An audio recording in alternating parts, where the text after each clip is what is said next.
in guise of terrorists and try to move people away from this so that they could mine. What is exactly the situation in Plateau? Maryann, it is one situation wearing different garbs. Now let me explain myself.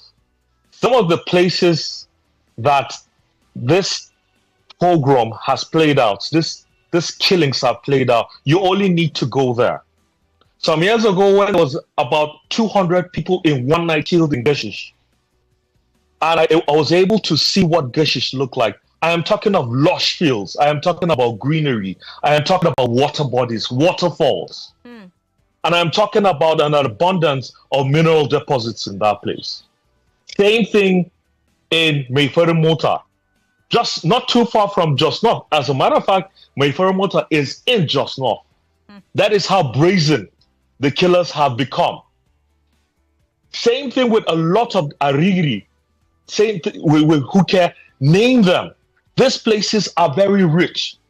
Now, it is most of and I've also had the rare privilege of being the team lead that conducted a research we did a mapping of about 25 communities, flashpoint communities, just in Plateau State. And I had the rare opportunity of sitting down with not less than 12 women, children, and men from all of these 25 communities, and we have their respondents list with us. They were individuals. The system is simple. In the earlier times, what happens is that these herders who were staying peacefully with their neighbors. I grew up, whenever I went to my grandmother's house, there was a woman, Tako, she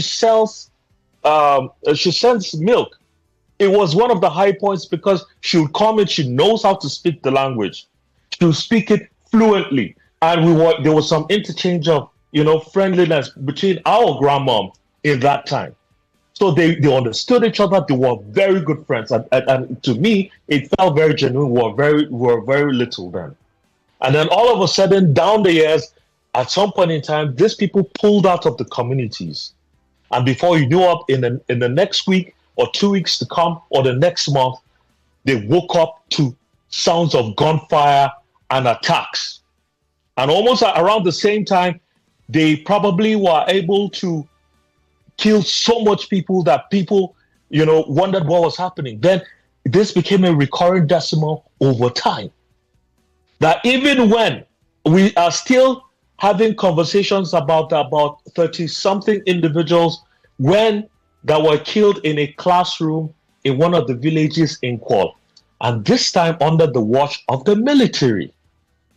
They were supposed to be taking care of people there. At some point in time, villagers were called in for safety into a class, and before they knew what was happening, people came down, swooped on them, and every single woman and child in that class was killed. Nobody has been brought to book till today. Nobody has asked where are the individuals who were in charge of taking care of that particular enclave at that point in time. Nothing has been done. So there is land grabbing because there are several communities, not less than 60 in Plateau State today, that not only were they driven, burnt, killed, and sent out of those communities, guess what? The communities have been renamed. Sorry. Now, there's nothing more. Hold on. Yes. Communities are renamed when you have a government. I'm sorry. I'm Yes. sure that you have local government chairmen in those areas who run for elections. You have councillors. You have government presence in those areas. How are those communities renamed and taken over by people? I don't understand. And there's a government? Informally so. Of course, there's no gazette that is saying that there's been a name change from this to that. But when you have a community that is peopled by A tribe is staying here, they built their houses and they live in this particular community, and then they are attacked, they're sent away from their houses, and people superimpose themselves in their houses. I know of a situation whereby people were trying to get back to their old lives, and they went back there, and then somebody was living in their house. And then if you're going to take a bike ride, or you're going to take a cab or something, I'm talking rural areas now, they have grown to call those names not by the names that were formerly given or were known by the forefathers that developed those areas, but by the occupants, the occupiers of the place at this point. Now, this same conversation that I'm having with you, I had many years ago, not less than 10 years ago, in the officers' mess in Plateau State, in Jos. And I said, what happened to criminal trespass? What happened to going back there and arresting people who are found in other people's houses and asked the questions being asked of them, how they came about living in those houses, and calling those who claim to own those properties to show themselves for and claim and be able to prove that they own those houses, and people who are now taking over those houses being brought to book. Now, the silence that you probably hear and the pause you're hearing in between my statement at this point speaks to the silence that we hear till today. What? Nothing. There's no how we're going to have this conversation without bringing in government in it. I mean, you've already talked about security agencies. You've accused soldiers of standing by and watching people get slaughtered in a classroom. That's an allegation. Yes. Well, where does the government come in? I mean, before Caleb Muftwang became governor, this was already happening. He's now governor, and it is still happening. What is the job of the government in dealing with this issue? Because I guess that when it's election time, people come out and vote. What about those people who are killed on a daily basis? What is the job of the government, and how are they supposedly dealing with this? I mean, just before Mr. President now said, oh, I'm giving you a direct order to do whatever. But before then, what was the government doing? In 55 seconds, because we need to go on a quick break. Yeah, well, so let me say that very quickly. First and foremost, that whole epitaph that you or that tag that you put on the governor of the chief security office of the state is a farce of some sort. It is a criminally laughable statement, so to speak, because the real apparatus belongs to the center. And if the center is refusing to do what they need to do by the constitution, and with acknowledging the fact that there's actually a social contract, that we all can't hold guns, that somebody has to take care of the people, and that is why we voted you into office. You know, they don't do this. And they come in the next time and they use politics to divide everybody. Let's go on a break. Let's go on a break. I have questions. Stay with us. We'll be right back, Lagos. More conversation, more talk, more right after this.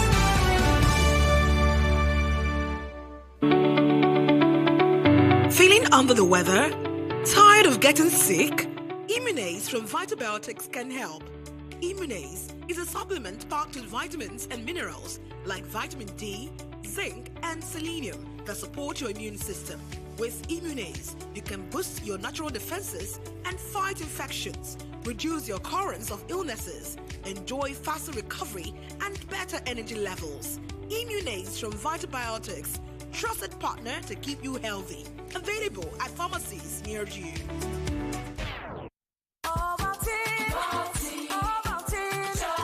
Start your children's day with a great taste of Ovaltine, enriched with multi-nourishment, calcium, malt, and vitamin B12 to support learning and playtime. Ovaltine, smart choice for smart kids.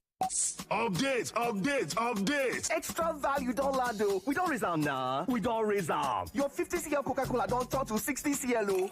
Yes now 20% more refreshment, plenty enjoyment with the same Ogbonge Coca-Cola taste. Not carry last though. Sharply go grab your new 60cl Coca-Cola today. Make you enjoy better refreshment.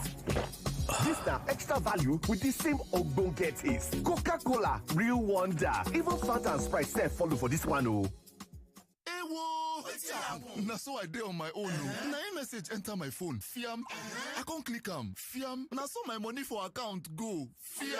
Hey. If to say na Airtel you they use, them for first alert you before you click Airtel they identify spammers. Then alert them customers with AI powered service to make sure say you know for Mugu for Wuruwuru scam messages. No charges, no subscription needed. Me self they go join Airtel. Fiam. Airtel, a reason to imagine. Is that Alfie playing football in the rain? It's Toby Chio. My goodness. When did he grow up? That's it with kids, so. It's amazing how your child grows up before your eyes. Enable their thriving development with the new NanKid 4 with HMOs to support your child's development, probiotics, and high-quality proteins to support age-appropriate growth. NanKid 4. Nourish your child's potential. My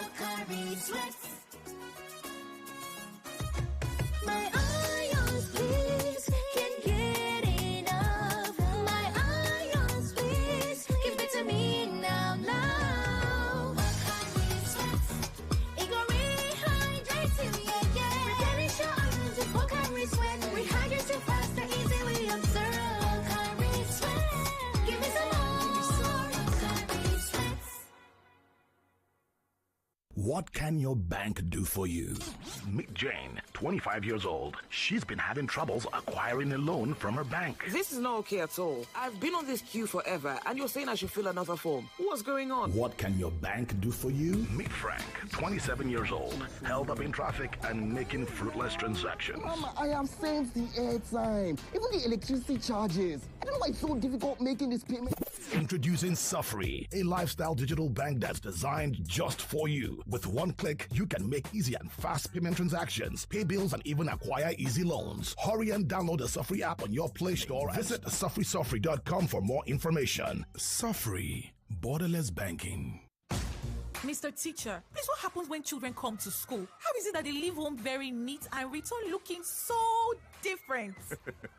Non-stop action, ma. All the learning and sports burn energy. So those sweat stains, dirty uniforms and shoes, they show that your kid has been very active. Now, wow. Your kids need nourishing energy. Give them Milo at breakfast. It has nutrients that support energy release to help them get the most out of their day. Milo, energy to go further. Milo. Anything I want. Mama, they don't dash me 20,000 naira woof. My pikin, who they dash 20,000 naira for this kind time? That they dash everybody will get smart cash account 20,000 naira. You mean them go dash me 20,000 naira a woof too? Yes, so mama. That they dash all old and new smart cash users 20,000 naira woof. Oh yeah, tell your yard people make them dial *939# or download Smart Cash app to open their own account. Make themselves enjoy 20k a woof. Every time when you buy airtime or pay bills with Smart Cash, you go chop inside your 20k. Terms and conditions they shall.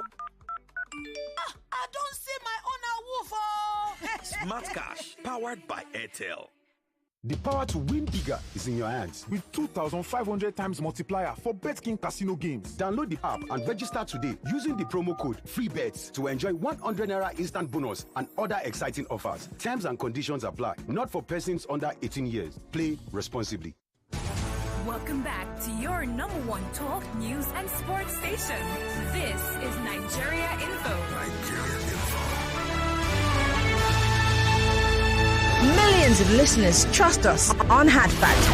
Whether it's politics, social issues, controversies, and trending stories. You know we're credible and objective. It's Hard Facts with Maryann Okon on 99.3 Nigeria Info.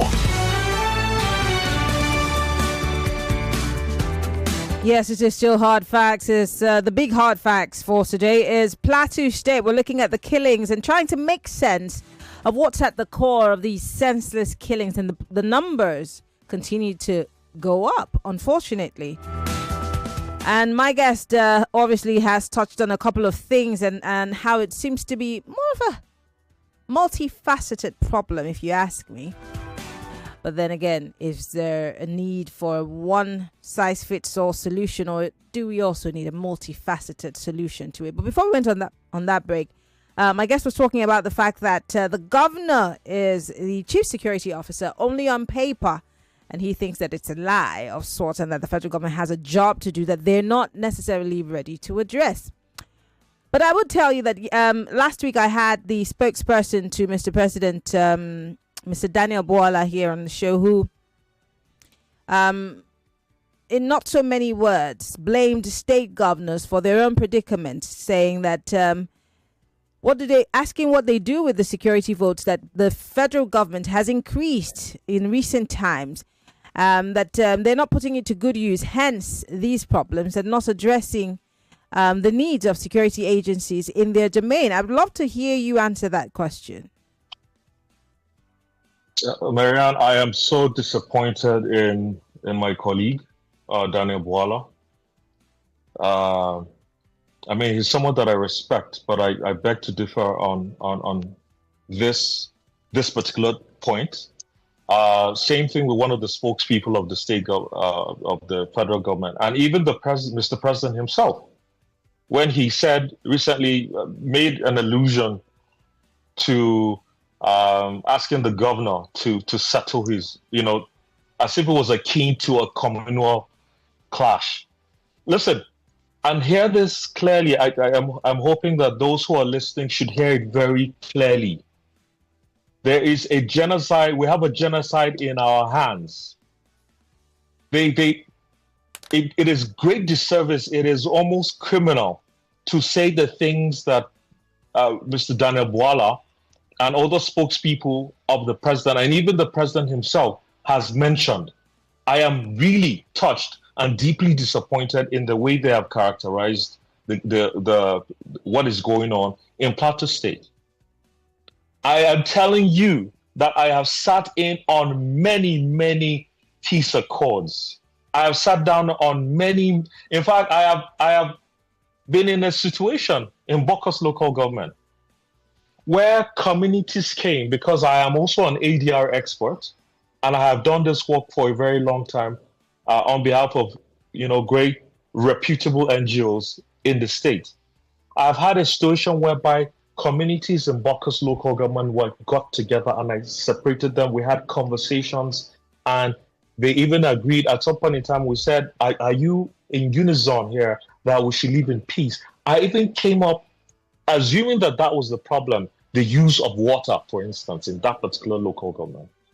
There is a handbook of how to use water in a way that farmers and herders could live side by side and use it peacefully. It didn't work. What happened was, at the end of the day, and it just so happened that when the communities on both sides had agreed, I made sure that they signed. They looked at it and signed. You will not believe, on the day that we were supposed to launch that booklet, people came from the herder community and disassociated themselves from the representatives that they sent for 2 weeks plus and were engaging in dialogue.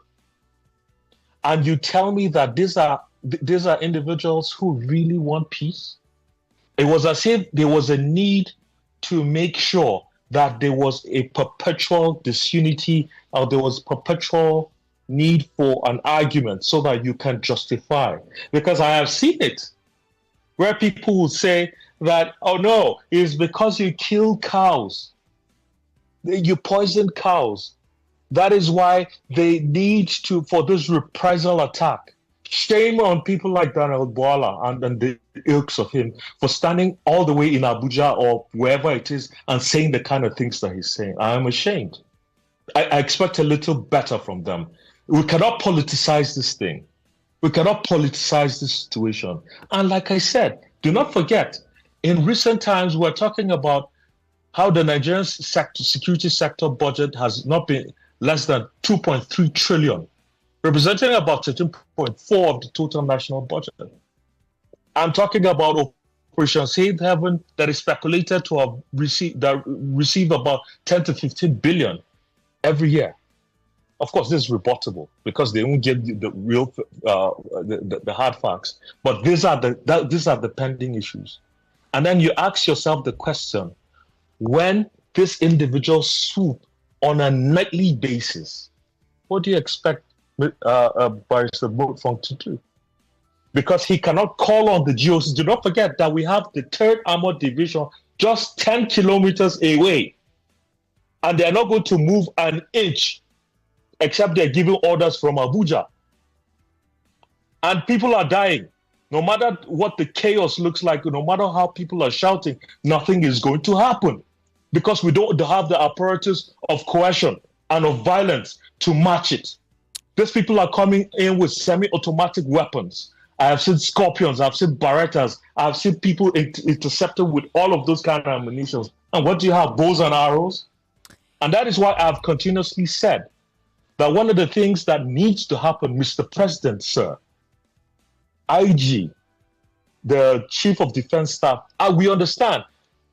As at the last talk, we don't have less than at this point each one policeman to about 500 people. We understand you're overstretched, and that is why I am saying that even though we have the framework in the Firearms Act of 2004, it is not effective enough. Mr. President, the people need you to be able to create a license for vulnerable communities. Will allow sorry, Redzie, are you advocating that people in these communities begin to carry arms? Because I also heard your governor say, in fact, let me start with Nuhu Ribadu, who had visited Bokos to say, oh, it's time for the people to rise up. And I asked the question, rise up to do what exactly? And your governor is saying that, everybody also has to, all hands have to be on deck. Something has to give because you guys cannot stand by and be killed. Is your governor, are you also on the page that people need to carry arms? Are we not calling for a state of chaos and, of course, a free-for-all? Is that not also a call to violence and rampage? I'm just asking, because the question I asked earlier today is, how will it be controlled if this is actually a thing? I will break it down. For you. Let's not forget, like I said, Nigeria currently has about 370,000 police officers. That's over 200 for over 200 million people. We're talking about the ratio of 1 to 541, far below the UN recommended ratio of 1 to 400. We're talking armed forces are approximately 223,000 active personnel. We're talking Army 130, Navy 25,000, Air Force 18,000. And we're talking about a size of this country. So clearly, what we have today cannot cater to 250 million people. So what are we saying? We're not saying create something outside of what is going on as security apparatus. No. What we're saying is this. You can create directorates in the police or in the army that will license vulnerable communities after checks have been done. Names, psychological balance of individuals who are already today walking around those communities with bows and arrows. Now, we're saying those people can go through checks and balances, and it is not outside of what the security apparatus can do. It's like a civilian GTF kind of situation where you know the individuals, if it is 100 people per community, or 200 per community, you know them, you subject them to all kinds of checks. Do not forget, even repentant Boko Haram people have been de-radicalized. So take us to a situation whereby they are put in a place where they can actually be fortified enough, and then they must receive compulsory training from security apparatus, which means that each and every ammunition that is going to be released to those kind of people are monitored with weekly checks and reports. Do not forget that the Firearms Act already has a framework for that. And we're saying, why don't you not allow it? And we're not coming from a place of advocacy for gun use.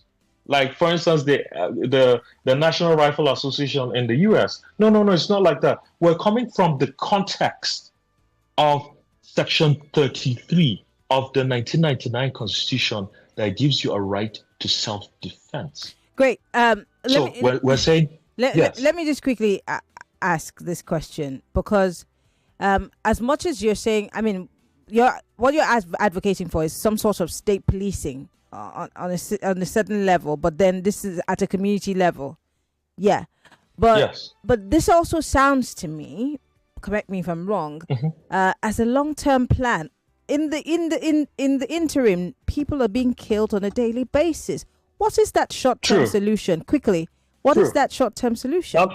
Now the short-term solution is simply this: that except and until Mr. President and all the people around him, including our colleague Daniel Boala, actually stands up and ensures that the IG of police, the CDS, and all the people in the security apparatus do what is necessary, then we are merely just waiting for the next attack in Benue State or in Plateau State to occur.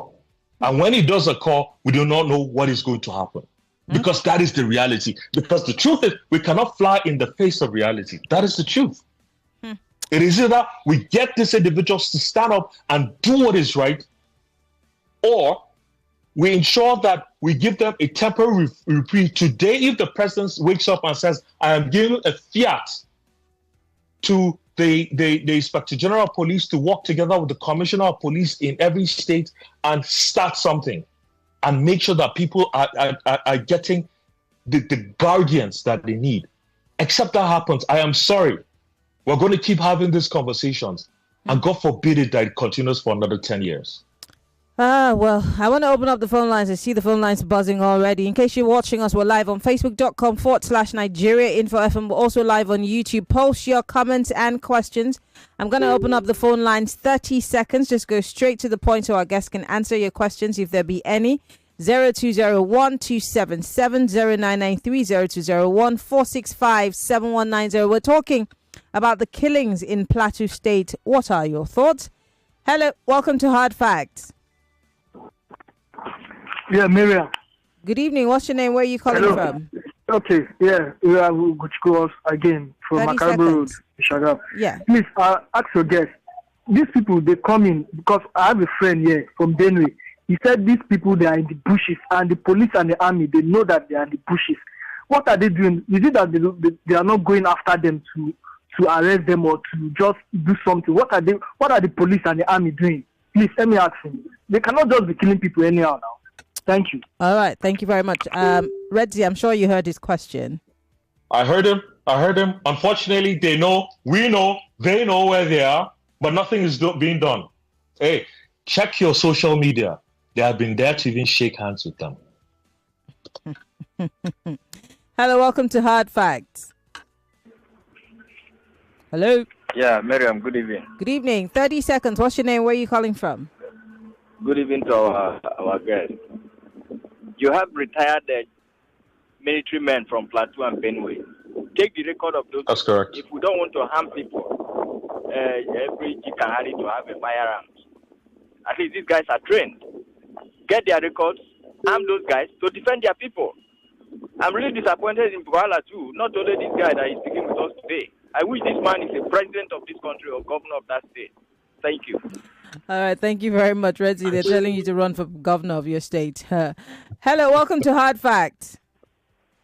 Evening, Maryann. Good evening. What's your name? Where are you calling from? You have man on the line speaking 30 seconds. I've been this conservative person who believe we should do the rule of the law and everything, peaceful environment. But recently I've changed my idea, into defending myself. I want the opinion of your guest on this, my statement. If I, Emmanuel, am living in Jos today, I will find a way to buy AK-47 and have enough ammunition, to defend my family. I want the guest to be, I know it won't be licensed and it will be probably under, extrajudicial. But what is the opinion of your guest on my statement? Thank you. Thank you very much, Redzie. My opinion is strictly this. Section 3 and Section 4 of the Firearms Act make it very clear that there are only kinds of weaponry that you can legally own, including that 6-pump action. Yeah, and if you're not licensed to own it, you can't even have it, and you have 10 years. Section 30 some makes it very clear that if you're caught with that kind of arm, it's like 10 years. Now, AK-47s are not even allowed. Now, is it happening? Now, this is the downside. Our borders are so porous. And this is my point. They're so porous, they have allowed all of these arms and automatic weapons to be in the hands of the assailants. And we're saying, what are you doing for the people? Because the people have been boxed by the assailants, the terrorists, and then the law on one other side. Where is the reprieve that is coming for them? Because they already have these weapons in their hands. So I am not going to stand here and advocate for any illegality. What is going on out there is what is going on. I mean, and no one can take it. And it is not going on enough. Hello, welcome to Hard Fact. Hi, Maryann. Good evening. What's your name? Where are you calling from? Jugo calling from Ikorodu. Good evening to you and your guest. Go ahead. 30 seconds. My question to him, I've heard a whole lot of things he has said, and I commend him for what he has said so far. But my question to him is that, how can we nip this in the bud when those people we are looking up to nip this in the bud are even the one knowing the abodes of the so-called insurgents and bandits, and they're not doing anything? See, the vegetable, the ant that is inside the vegetable is still the same one that is also feeding that ant there. So they know these people, and you can't expect people that are cashing out from the dividends of insurgency to nip it in the bud. Okay. It is a free for all. That's what it's going to be at the end of the day. All right. Thank you very much. 30 seconds is all you have. Hello. Welcome to Hard Facts. Hello. Good evening. What's your name? Where are you calling from? Yeah, Madoka from SIPJAD. Madoka, 30 seconds. And well done to your guest. I listened to his testimony, and what he has said. It's a warrior. In as much as the victory hasn't come, I call to encourage him. I don't know. One thing is certain. It's difficult because as it is now, there's no solution. As well as the Fulani people are actually behind the scene, directing the political currents of this country, it's going to take a long time before it happens. They control the military, they control this. Thank you, Maduka. It's going to be difficult, but I don't know how it's going to happen. But we keep fighting. Thank you for calling, Maduka. Thank you. Thank you so much. 30 seconds so we can allow other people to be part of the conversation. Hello, welcome to Hard Facts. Maryann, good evening. Good evening. What's your name? Where are you calling from?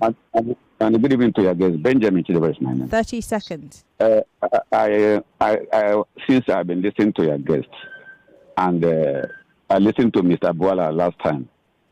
You see, the problem we're having, I know that everything lies on the heads of the politicians, and the president is not reacting. We expect the former president to react, and they couldn't be able to react. This one now is not reacting. So my question now is this. What are they doing with the indigenous of that state? Are they doing to their... They have villages, they have senators, they have House of Reps. What are they doing? What action are they taking towards those people that are representing them, collecting security votes? Thank you very much. That's a great question. You have representatives. I've spoken to one of your former House of Representatives, Dachung Bagos, something like that. Yes.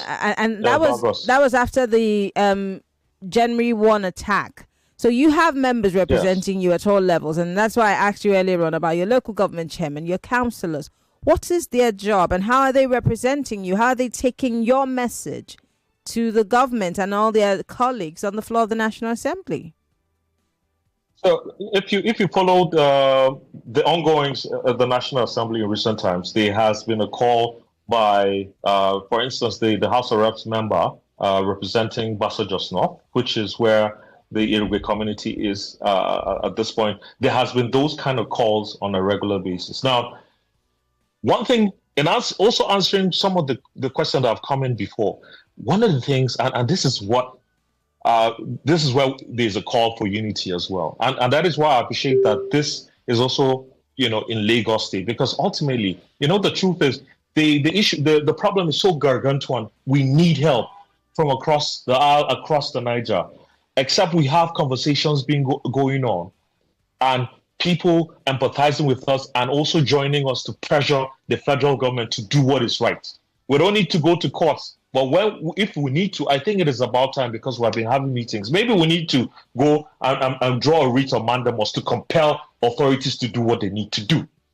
But I assure you that I am telling you that I cannot count the number of press releases, press conferences that have been played a part in drafting.